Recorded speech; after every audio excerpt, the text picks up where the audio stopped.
Hello and welcome to your Wednesday edition of your go-to program for news across Nigeria. I am Olumide Macaulay. We begin in the north-central part of the country, where youth in Plateau State are appealing to the state and federal government to find a solution to the incessant killing in different communities in the state. The protesting youth under the aegis of Plateau Youths Speak said thousands of lives have been lost and many displaced from their ancestral homes, and there is a need to review the security template used in the state. These youths from Plateau State say they are concerned about the continued killings in some communities of Riyom, Barkin Ladi and just south local government areas of the state in north-central Nigeria.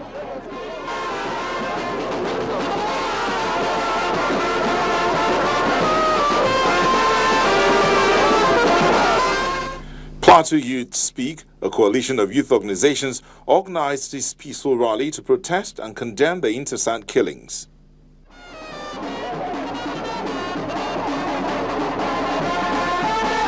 The youths took their protest to the State House of Assembly, demanding a stop to the carnage. We have witnessed an uncomfortable silence by those who should speak out.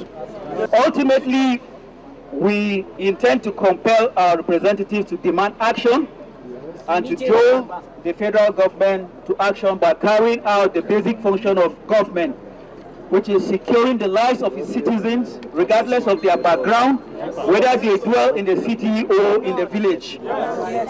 An Anglican Bishop who is also part of the rally, Archbishop Benjamin Kwashi, suggested the security operatives change their tactics. We've been praying since 2001, but nothing has changed. From my own insight of our prayers, even the devil himself is tired of the bloodshed on the plateau. The number of people killed, villages wiped out, histories completely wiped out, has shown that the security template that has been used on Plateau needs a change. It's outdated. There's a need for a new security template for Plateau State. At the Government House, Governor Simon Lalong told them that the federal government has already deployed personnel and the security challenges will be tackled. We have made presentation more than 7 times to Mr. President about the issue of Plateau State. That is why you will not be surprised that the STF has taken an upgraded level. And I'm sure that upgraded level is what we are here to see. But I want to assure you, in the next few days, you will see different kind of operations within Plateau State. The youths believe an urgent review of security and more attention to the areas like it has been done in the northeast will bring an end to the situation.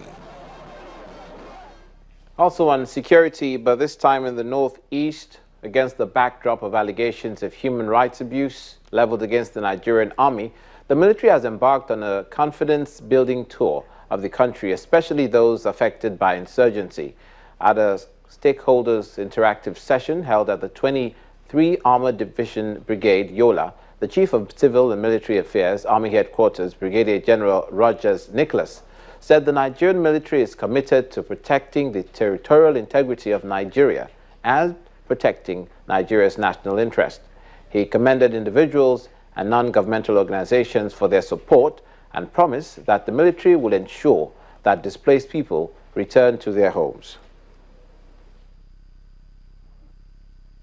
Following the recent changes in the top hierarchy of the military, with Lieutenant General Buratai as Chief of Army Staff, he needed to bring in some capable hands for us to turn around the general situation of same in the military, as well as our relationship with the civil component. Based on that, I decided to take a bold step to come around, to begin with Adamawa State. Having served there, this was my last command as a brigade commander. And for the period I was in Adamawa State, there was no single Boko Haram activity in Adamawa State. So I thought it wise to call Adamawa State to be the first point of call to me to be able to interact with every component that the brigade commander has mentioned here.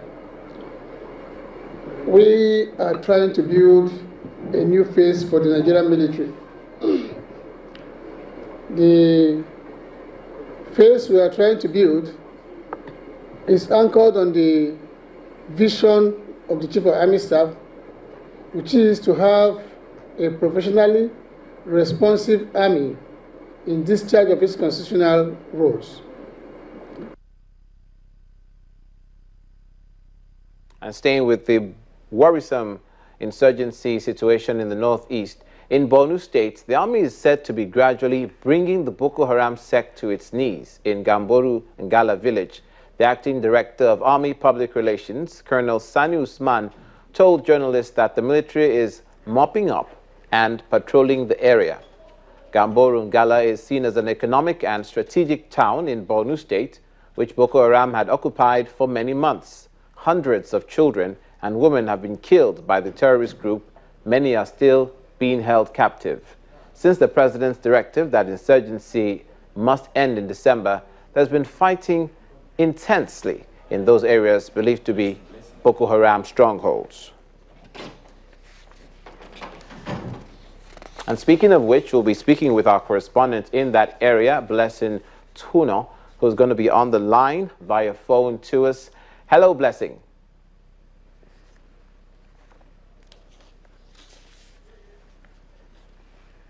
We're seeking to speak with our correspondent, Blessing Tuno, who is going to be giving us an update on the recent takeover of the town by the military from the Boko Haram sect, Gamboru Ngala village to be exact.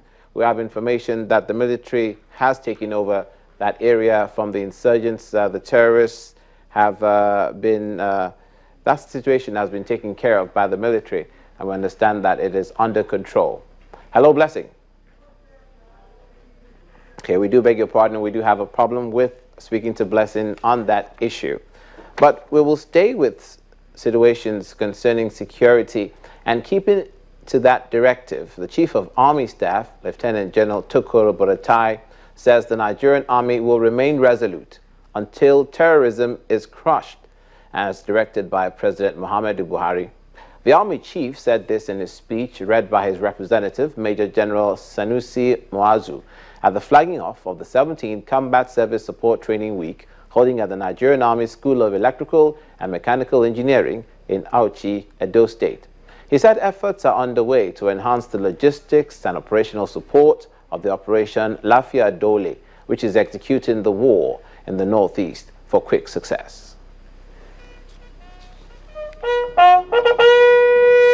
The 17th Combat Service Support Training Week of the Nigerian Army, tagged Auchi 2015, attracted top brass of the Nigerian Army, especially corps commanders of different army institutions. The host and corps commander of the Nigerian Army Electrical and Mechanical Engineers, Brigadier General Mike Uzo, in his welcome address, highlights the theme of the week. Conventional guerrilla warfare tactics. This development has compelled the Nigerian Army to adopt new strategies, concepts, tactics, and robust logistics to surmount the security challenges. It is in this light that the Combat Service Support Corps are desirous to adopt the new and improved strategies to effectively and efficiently support Nigerian Army operations. The Nigerian Army got commendations from Edo State government, while the special guest of honor, the Chief of Army Staff, represented by the Corps Commander, Infantry Corps Center, Major General Sanusi Muazu, while declaring the event open, gave reasons why the fight against insurgency has dragged on.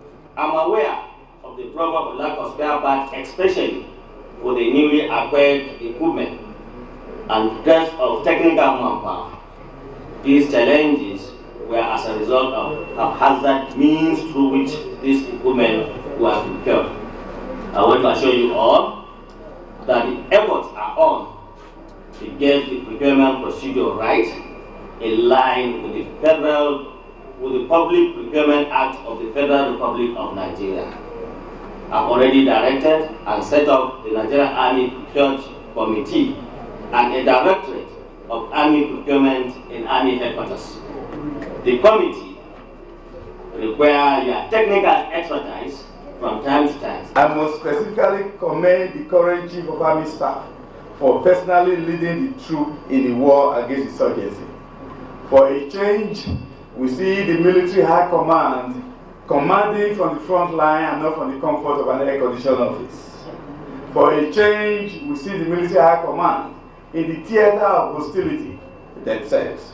More kudos to the Chief of Army Staff. The theme of the training week is the Nigerian Army Combat Support Corps and effective service delivery, asymmetric warfare in perspective, and is expected to boost the combat logistics operations of the Nigerian Army.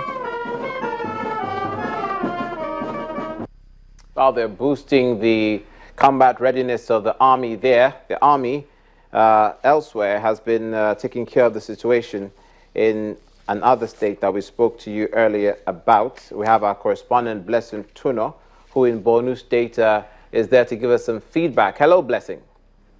Hi, Olumide. Good to have you on. Blessing, we understand that Ngala has been taken over, been taken back from the terrorists. Can you give us some more information on that?